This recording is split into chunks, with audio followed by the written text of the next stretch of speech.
अस्सलाम वालेकुम गाइस। आज हमने देखना है ब्लड सर्कुलेटरी सिस्टम का इम्पोर्टेंट हमारा टिश्यू है। और ब्लड का सबको पता है कि ब्लड होता है क्या है। ब्लड सर्कुलेटरी सिस्टम में जो क्लोज सर्कुलेटरी सिस्टम है होता है उसमें से ब्लड जो होता है वो ब्लड वेजल्स में वो फ्लो करता है। जो ओपन सर्कुलेटरी सिस्टम होता है उसमें ब्लड विदाउट ब्लड वेसल्स के फ्लो करता है। तो ब्लड जो होता है वो होता है ह्यूमन बॉडी में जो ब्लड होता है वो 6 लीटर होता है।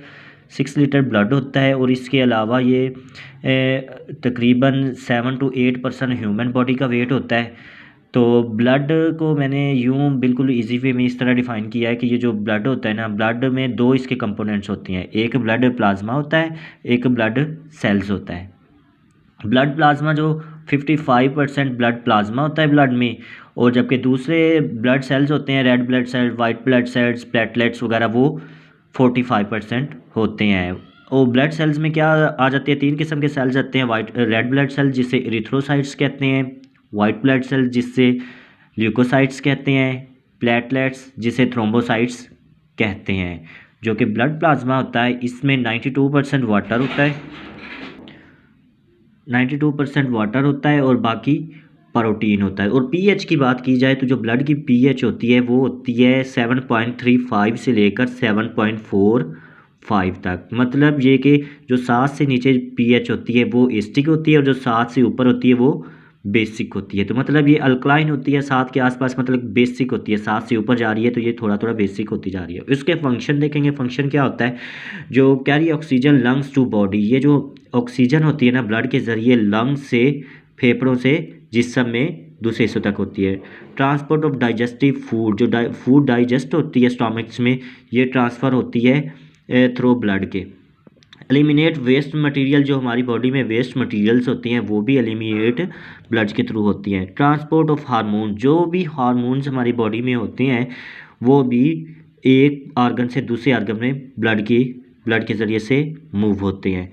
Transport of chemicals and proteins, ये प्रोटीन्स केमिकल जो एक बॉडी आर्गन से दूसरे आर्गन में जाते हैं बॉडी के, वो भी ब्लड के ज़रिए से होती हैं। इन्वॉल्व इन मेटाबॉलिज्म, का बहुत सारे मेटाबॉलिज्म हमारी बॉडी के होते हैं which is takes place within our body, वो ब्लड में होते हैं।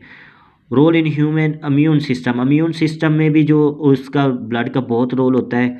अस्सलाम वालेकुम गाइस, मैं हूं मोहम्मद अदनान। और कल हमने देखा था ब्लड सिस्टम के बारे में, देखा था कि ब्लड क्या है। तो आज उसी ब्लड को लेके चलते हैं। तो हमने कल ब्लड्स का जनरल इंट्रोडक्शन तो पढ़ा था, लेकिन आज उसके बारे में पढ़ेंगे कि जो ब्लड में कल जो सेल पढ़े थे ना हम, सेल्स, ब्लड में 3 किस्म के सेल्स होते हैं। Red blood cells, white blood cells और प्लेटलेट्स। ये 3 किस्म के सेल्स होते हैं ब्लड में। और इसको मैंने ये टेबलाइज फॉर्म में लिखा है कि आपको आसानी से इसका कंपैरिजन में समझ आ जाए कंपेयर करके। तो सबसे पहले हमने देखेंगे कि रेड ब्लड सेल्स क्या होती हैं। रेड ब्लड सेल्स की जो टाइप होती है, ये मैंने इधर से प्रॉपर्टीज़ लिख दी हैं और यहाँ पर अलग अलग सेल्स लिख दी हैं जो 3 टाइप की होती है। सबसे पहले टाइप देखेंगे। ये रेड ब्लड सेल्स होते हैं, ये 1 टाइप्स के होती हैं रेड ब्लड सेल्स, ठीक है। वाइट ब्लड सेल्स की डिफरेंट टाइप्स होती हैं और प्लेटलेट्स की भी 1 टाइप होती है।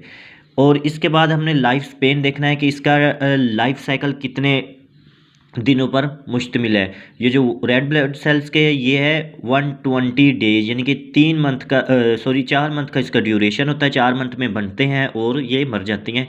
ये इंपॉर्टेंट एमसीक्यूज़ होती है, हर पेपर में यही आता है एमसीक्यूज़। आगे इसके जो वाइट ब्लड सेल्स होते हैं वो होते हैं कुछ दिनों तक, सेवरल डेज़ का होता है। और जो प्लेटलेट्स होते हैं वो होते हैं 7 to 10 डेज़ के लिए ये होते हैं, यानी कि 1 हफ्ते में बनते हैं, 10 दिनों में मर जाती हैं, फिर न्यू बनते हैं, ऐसे ही। फिर उसके बाद इसकी शेप्स पे आएंगे कि इनकी शेप्स क्या है। तो शेप जो होती है रेड ब्लड सेल्स की होती है बाई कनकेव। कनकेव शेप कहते हैं जो दरमियान से मोटा हो और ऊपर किनारों से बारीक हो, उसे कनकेव शेप कहते हैं। कन्वेक्स शेप कहते हैं। कनकेव शेप कहते हैं दरमियान से बारीक हो और साइडों से मोटा हो। और वाइट ब्लड सेल्स होते हैं वो होते हैं डिफरेंट शेप्स के होते हैं, और प्लेटलेट्स होते हैं वो स्फेरिकल्स की होती हैं, ठीक है। उसके बाद आते हैं उसकी प्रोडक्शन, ये कहाँ पर प्रोड्यूस होते हैं, इसकी लोकेशन क्या है। तो वो बोन मैरो में, red blood cells bone marrow में बनते हैं। वाइट ब्लड सेल्स होती हैं वो बनते हैं वो भी बोन मैरो में, और प्लेटलेट्स भी बोन मैरो में। ये सब बोन मैरो में। बोन मैरो होता है जो हड्डी के अंदर वाला गूदा होता है। अब परसेंटेज देखेंगे, रेड ब्लड सेल जो ब्लड में पाए जाते हैं वो 93% होते हैं। 93% हमारे ब्लड में रेड ब्लड सेल्स होते हैं, और 0.16% होती हैं वो वाइट ब्लड सेल्स होती हैं, और प्लेटलेट्स होती हैं 6 to 7% प्लेटलेट्स होते हैं। यानी कि सबसे ज़्यादा मिकदार में रेड ब्लड सेल्स, कम मिकदार में प्लेटलेट्स होते वाइट ब्लड सेल्स होती हैं। उसके बाद होते हैं न्यूक्लियस। हम देखेंगे कि रेड ब्लड सेल में न्यूक्लियस नहीं होता, ये भी एमसीक्यूज आता है, और वाइट ब्लड सेल्स में भी न्यूक्लियस होता है, और प्लेटलेट्स में नहीं न्यूक्लियस होता है। तो ये एमसीक्यूज आ सकता है, तो कौन से ब्लड सेल्स में न्यूक्लियस होता है। इसके अलावा इसके फंक्शन पे आ जाती हैं। जो रेड ब्लड सेल्स होता है ये पूरे जिस्म को ऑक्सीजन प्रोवाइड करता है, ठीक है, ये ऑक्सीजन की प्रोडक्शन के लिए है। और उसके अलावा ये जो वाइट ब्लड सेल्स होती हैं ये हमारा जैसे एज ए आर्मी हमारे इम्यून सिस्टम के लिए बहुत होते हैं, अहम होते हैं। ये डिफेंड करते हैं हमारी बॉडी के अगेंस्ट इन्फेक्शियस पार्टिकल या इन्फेक्शन के। ये हमारे बॉडी में आर्मी के तौर पर काम करते हैं, और एंटीबॉडीज़ वगैरह बनाते हैं। Platelets help in blood clotting. हमारे कोई भी जिस्म के पार्ट पे इंजरी हो जाए हमारी बॉडी पे, तो वो जो इंजरी का जो ब्लड को क्लॉट करता है, खून बंद होता है, रुकता है, वो इसी प्लेटलेट्स की वजह से होते हैं। ये जो हेमोफीलिया थैमोसीलिया की डिजीज़ होती हैं वो बेसिकली यही होता है कि इसमें प्लेटलेट्स वो ब्लड क्लॉटिंग नहीं कर रहे होते, ठीक है। तो like and subscribe my channels all in one.